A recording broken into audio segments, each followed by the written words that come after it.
So I have this other proportional editing node here, and it works better than the other one.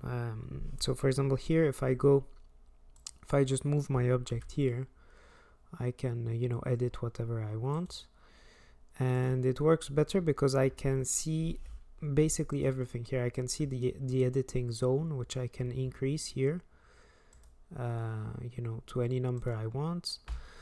I can change also the shape of this, so like if I come into not here, but this is why I need a new node. So I can click on the object itself, and then let's say I just want to extrude some other bit here, or whatever, I can do that also. So that's much better basically.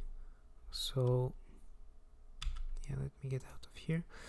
So this is basically very useful here. I can select, I can go into the selection, I can look at the object here, which is in the middle, or I can just remove everything. And the reason we still see it here is because I didn't hide it. But if I were to come here, I can still see the object, right? So yeah, I mean, it's much better, it's much cleaner, it's a much cleaner setup here. And I don't have this other problem I had before. So for example, in the other node, and I'll put this node in GitHub, so it will be in the description if anybody needs it.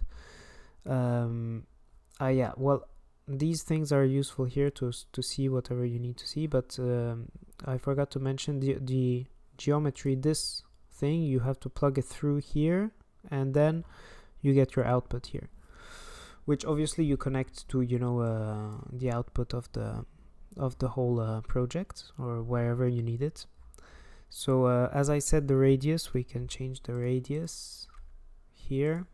We can change also the scale, so we can proportionally edit more, much more or less. We can go negative also if you need to create a recess somewhere.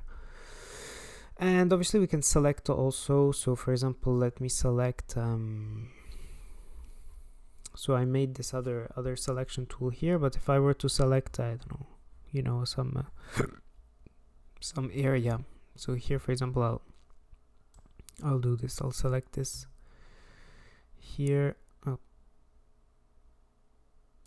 and then it only selects this, because here what I did here is if I Alt H, I have this object here which selects based on the distance.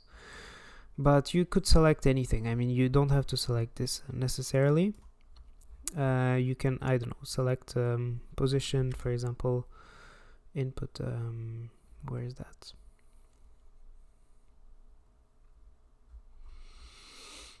Input position higher than what do we say, z higher than 0.5, for example. So here I could go vector separate x, y, z,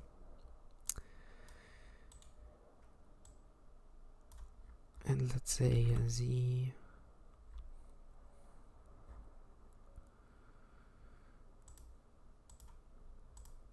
greater than